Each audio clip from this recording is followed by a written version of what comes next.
The Alberta Federation of Labour has a sternly worded message for union members who aren't vaccinated. First of all, they've got a legal opinion that says that mandatory vaccination policies in the workplace are legal. So you could, if you are unvaccinated, you could, lose your job or be suspended, and there's not much anyone can do about it. So the message from Gil McGowan, who's president of the AFL, is just get the damn shot. I'm going to talk to him about that. Welcome to the interview, Gil. Hey, Markham. Well, that's quite the message. Why is the AFL coming out this strongly at this point in the pandemic with that message?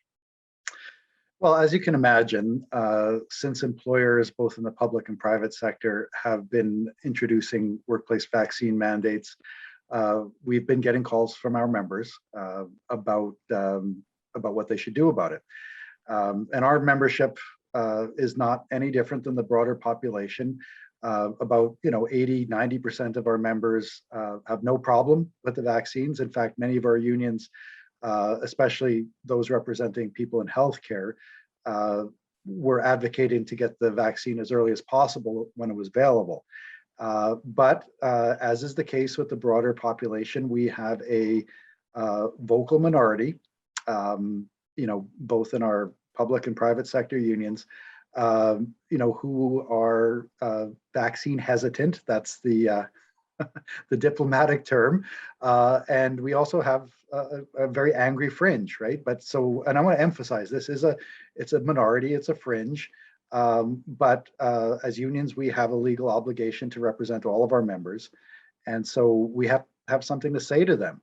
And so, given this reality and given the fact that so many employers are now moving towards workplace mandates for vaccines, we wanted to find out what the law said. And so we commissioned a legal analysis from Leanne Chawley, who is a very well-respected labor lawyer here in Alberta. She's the former president of the Canadian Association of Labour Lawyers. And we just asked her, so what are our legal obligations as unions to our members who have problems with these workplace mandates? And as you said in your introduction, the bottom line is, based on Leanne's analysis, is that workplace mandates are legal. They are not unconstitutional. And if we were to challenge them, they would be upheld by both arbitrators and courts. So what has been the feedback from folks in the vaccine hesitant camp and also that small minority in the fringe group? Good question. I was expecting a lot of blowback from the fringe group, the angry fringe. But honestly, I've received only one negative email. And on the other hand, I've received a lot of positive feedback, both from members, individual members of our affiliates, and especially the leaders in the different affiliates. And because basically every union that we have, and there's 29 unions from both the public and private sector who are affiliated with our federation here in Alberta.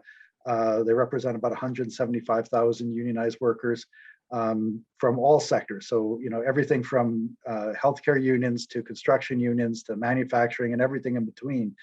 And basically all of the leaders of our unions were very pleased to have a very detailed analysis that they could point to their members and say, listen,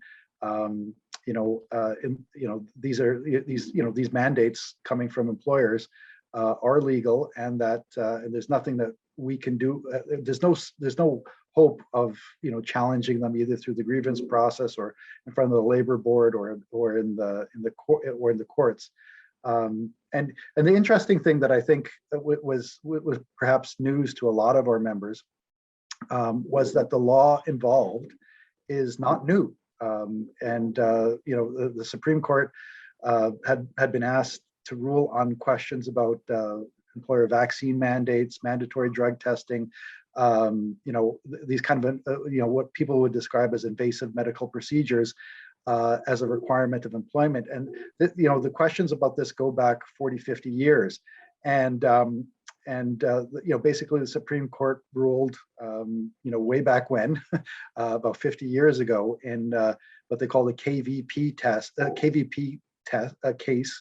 And in that case, they basically outlined a test. When are these policies legitimate? When are they defensible? And the key argument, from the court, and which was outlined in our analysis, had to do with the question of reasonableness, and which is a little bit of a mouthful, but the question is this requirement reasonable in the circumstances? And and it's not always, right? So our analysis basically says that if a government were or an employer were to try to implement these kind of policies in normal times when there wasn't a pandemic, then it might not be reasonable. But during a pandemic, especially this fourth wave with the Delta variant, which is very serious and it's overwhelming our hospitals, the conclusion is that any court, any arbitrator would decide that as long as the policy was well constructed, it would be seen as reasonable. And so that's the message that we're delivering to our members, that they shouldn't get their hopes up.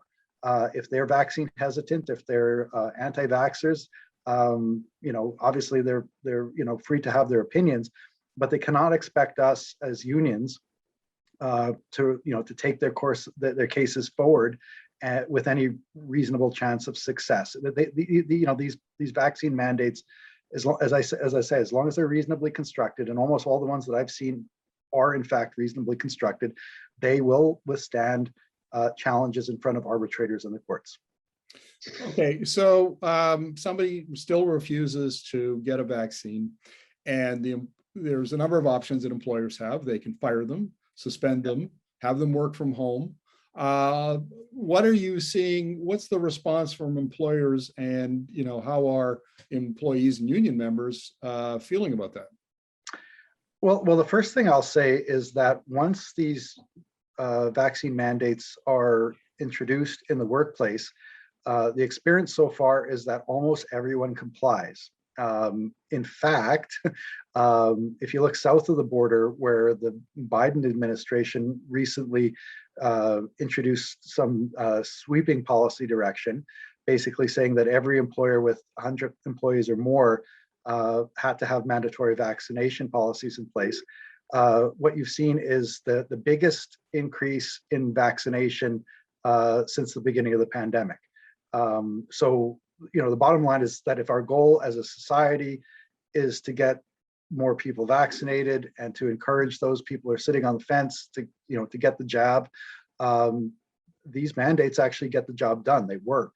And so that's the first thing. And here in Alberta, I think most Canadians know we've had one of the worst records among provinces in terms of containing the virus, whether it was in the second, the third, especially now in the fourth wave. We have vaccination rates that are the highest in the country. We have mortality rates that are 4 times the national average. And so there's a real sense of urgency to get our vaccination rates up as one of the measures to address, to slow the spread and save lives, and also save our overwhelmed healthcare system. These vaccine mandates work. They've been in place now, both in the public and private sector for, just only about a month, right? So, and it actually started with some of our big private sector employers, especially in oil and gas and construction. They were the ones first to embrace it. And just anecdotally, I'll tell you a story about one of our construction unions. They were dealing with a small contractor in construction. They only had 16 employees, but 13 of them were unvaccinated, even as recently as a few weeks ago. As soon as the vaccine mandate was put in place, I think only all but 2 got the vaccine. And so, most people, when confronted with the choice of, getting the vaccine or losing their job, they will choose their job. And so it works. The one thing I'll say as unions, and our legal analysis made this clear, we do have an obligation to represent our members. So if they have an individual complaint, we will investigate that complaint and see if there's any special circumstance that warrants an exemption. So for example, if there's a medical reason why they should be exempt, then what we'll do is look for an accommodation. So for example, if they can work from home, but I want to stress that legitimate medical exemptions are very, very rare. So doctors are not giving those things out like candy, and we recognize that. So we tell our members that the chances of you getting a medical exemption are slim unless you have a real legitimate medical condition. We also have to look at questions of privacy, and that's so we will work with employers to make sure that medical information about vaccination status and any other medical condition will be kept confidential.